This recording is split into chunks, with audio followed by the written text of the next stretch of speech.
اعوذ باللہ من الشیطان الرجیم بسم اللہ الرحمن الرحیم۔ سب ویڈیو دیکھنے اور سننے والوں کو السلام علیکم۔ ہمارے چینل کے پیارے ویورز، آج ہم تلاوت کریں گے سورہ یوسف کی آیت نمبر 25، 26، 27 اور 28، یعنی کہ آیت نمبر 26، 27 اینڈ 28 انشاءاللہ تلاوت کریں گے ترجمہ کے ساتھ اور تفسیر کے ساتھ۔ تو چلیں شروع کرتے ہیں آج کا سبق، لیکن شروع کرنے سے پہلے چینل کو سبسکرائب کریں، بیل نوٹیفیکیشن کو آن کریں تاکہ اگلی ویڈیو آپ کو آسانی سے ملے، اور ہو سکے تو شیئر بھی کریں۔ جتنا زیادہ شیئر کریں گے اتنا زیادہ آپ کو بھی ثواب ملے گا اور مجھے بھی۔ تو چلیں اب شروع کرتے ہیں آج کا سبق۔ آج کا سبق آیت نمبر 26 جو کہ شروع ہو رہی ہے یہاں سے، قولا سے۔ چلیں، اعوذ باللہ من الشیطان الرجیم بسم اللہ الرحمن الرحیم۔ قولا کہا، ہیا اسی نے، راودتنی ورغلایا مجھ کو، عن نفسی میرے نفس سے، یعنی اس کہا یوسف علیہ السلام نے۔ یہ قولا جو ہے یوسف علیہ السلام کے لیے یوز ہوا ہے، قصہ یوسف علیہ السلام کا چلا آ رہا ہے۔ اور ہیا اس عورت نے، راودتنی ورغلایا مجھ کو کہ نہ تھاموں اپنے دل کو، وشہدہ اور گواہی دی شاہدن ایک گواہ نے، شاہدم من اہلہا ایک گواہ نے، من کے میننگ میں سے، اہلہا اہل اور ہا اس کے، یعنی اس عورت کے اہل میں سے، اس عورت کے خاندان میں سے کسی ایک نے گواہی دی، کسی ایک گواہ نے گواہی دی۔ ان کانا اگر تھا، قمیصہ کرتا اس کا، قدا پھٹا، من قبل سامنے سے، من کے میننگ سے قبل سامنے سے یا پہلے سے، فصدقت پھر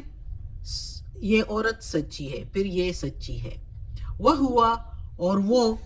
من الکاذبین جھوٹوں میں سے ہے۔ اب قصہ ادھر آ گیا کہ ہم نے پچھلے سبق میں پڑھا تھا کہ عورت نے یوسف علیہ السلام کے پیچھے دروازے بند کر دیے اور اسے کہا کہ آؤ، لیکن وہ بھاگا دروازے کی طرف، اور پھر دروازے پر پایا اس عورت کے شوہر کو، اور اس عورت نے جب اپنے شوہر کو دیکھا تو ایک دم ہی اپنے ساری باتیں اور سب کچھ ہی بدل ڈالا، الٹ پڑی، اور کہنے لگی کہ یہ دیکھو تمہاری بیوی پر برا خیال کرنے لگا ہے، اب اس کو تو قید کے سوا اور کوئی سزا نہیں ہونی چاہیے، یا دردناک عذاب دینا چاہیے اس کو۔ تو یوسف علیہ السلام بھی اس سے آگے آگے تھے، جو کہ بھاگ رہے تھے، اور پیچھے سے وہ بھاگ رہی تھی۔ تو اس نے کہا، یوسف علیہ السلام نے آگے سے، اب آج کی آیت میں یہ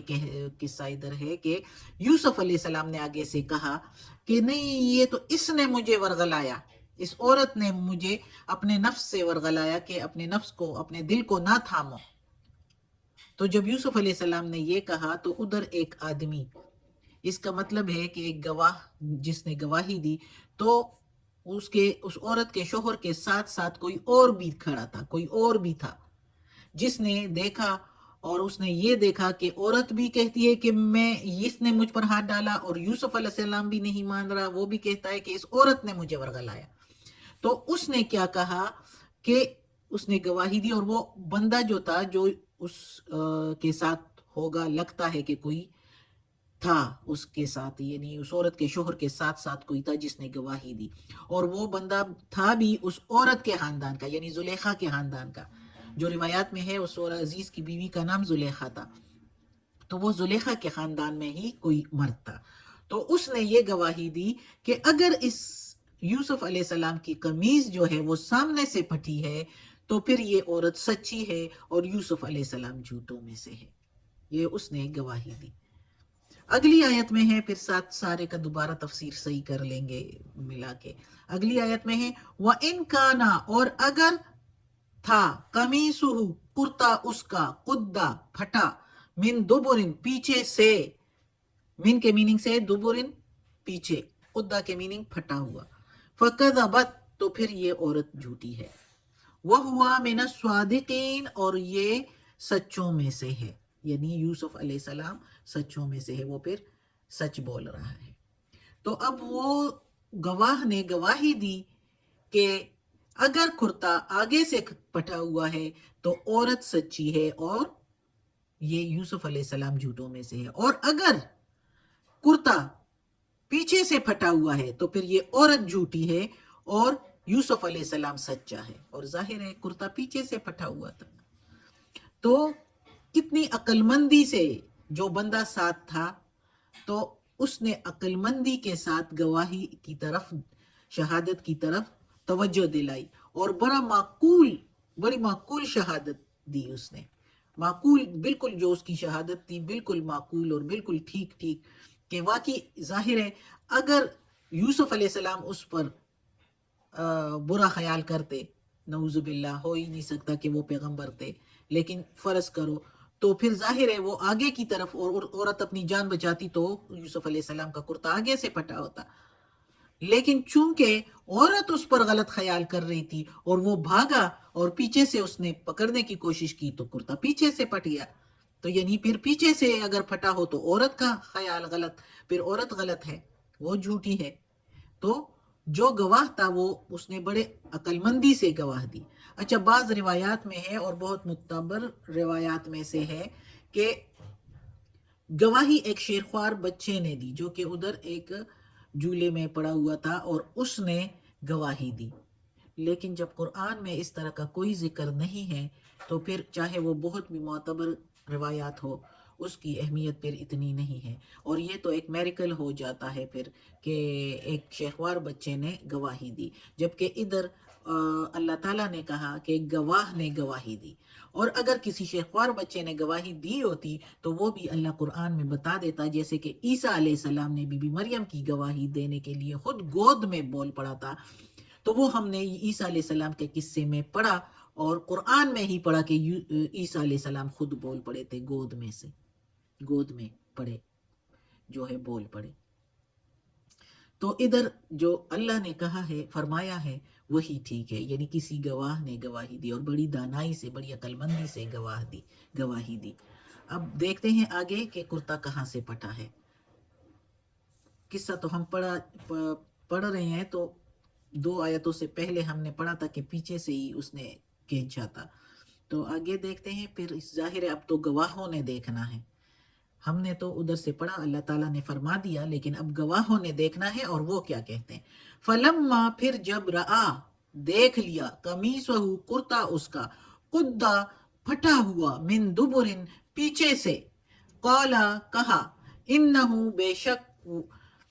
بے شک وہی، من سے، قیدی کنہ، فریب والیوں میں سے ہے، انا، بے شک، قید کنہ، فریب تمہارا، عظیم، بڑا ہے۔ یعنی پھر جب انہوں نے دیکھا، یعنی عورت کے شوہر نے اور وہ گواہ جو ادھر کھڑا تھا، گواہی دینے والا جس نے بڑی عقل مندی سے گواہی دی، تو انہوں نے دیکھا کہ قمیض یوسف علیہ السلام کی پیچھے سے پھٹی ہوئی ہے، تو پھر انہوں نے، اس کے شوہر نے کہا کہ تم عورتوں کا فریب یہی ہوتا ہے، اور بہت برا فریب ہوتا ہے، اور یہ بہت بڑا فریب ہے جو تم نے کیا ہے، اور بہت غلط فریب ہے جو تم نے کیا۔ یعنی سب وہ جان گئے، اور جو گواہی دینے والا تھا وہ بھی سمجھ گیا تھا، لیکن وہ ڈائریکٹ عزیز کی بیوی پر الزام تو لگا نہیں سکتا تھا، تو بڑے کرینے سے اور بڑی عقل مندی سے اس نے کیا کہا کہ قمیض اگر پیچھے سے پھٹی ہوئی ہو تو عورت کا، اور اگر قمیض آگے سے پھٹی ہوئی ہو تو یوسف علیہ السلام کا۔ تو یعنی اس نے ایسے غیر جانبداری سے گواہی دی جس سے یعنی عورت کے سامنے اس پر کوئی بات بھی غلط نہیں ثابت ہو سکتی تھی کہ تم نے غلط گواہی دی یا تم نے کیوں ایسے گواہی دی۔ اس نے بڑے عقل مندی سے جواب دیا، گواہی دی، اور پھر وہ ثابت بھی ہو گیا کہ سارا فریب جو ہے وہ اس عورت کا ہے، یعنی زلیخا کا ہے جو عزیز کی بیوی ہے، اس نے اس پر جو ہے غلط خیال کیا، اور یوسف علیہ السلام نے جان بچانی چاہی، اور اس طرح ان کا کرتا جو ہے وہ پھٹ گیا، تو سارا وہ پکڑا گیا اور ساری بات سامنے آ گئی۔ اب قصہ آگے بھی پڑھیں گے کہ آگے کیا ہوتا ہے۔ اللہ تعالیٰ نے بڑی تفصیل سے یہ قصہ بیان فرمایا ہے، اس وقت کے لوگوں کے لیے بھی اور آج کے لوگوں کے لیے بھی، اور ہمیشہ کے لیے، یہ جب تک دنیا قائم ہے تو یہ قصہ اس میں ہے، اور سب دیکھیں گے اور پڑھیں گے، اور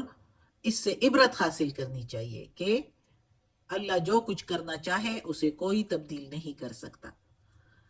صدق اللہ العظیم۔ آج کا سبق ختم ہوتا ہے۔ اللہ ہمیں توفیق دے اس قرآن مجید کا ترجمہ مکمل کرنے کی اور اس پر عمل کرنے کی توفیق دے۔ صدق اللہ العظیم۔ یا اللہ، یا پروردگار،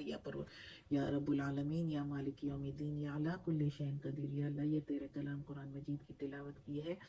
ترجمہ و تفسیر کے ساتھ، یا اللہ اس میں کوئی غلطی ہوئی ہو تلفظ میں، زیر زبر پیش میں، یا اللہ تو معاف کرنے والا ہے، یا اللہ معاف کر دے ہمیں، یا اللہ یا پروردگار، یا رب العالمین، یا مالک یوم الدین، یا اللہ کل شیء قدیر، یا اللہ ہمیں عافیت والے معاملات دیں، ہماری بیماریاں، تکالیف، پریشانیاں اور برائیاں ہم سے دور کر دیں، یا اللہ ہمیں اپنے نیک اور صالح لوگوں میں شامل کر دیں۔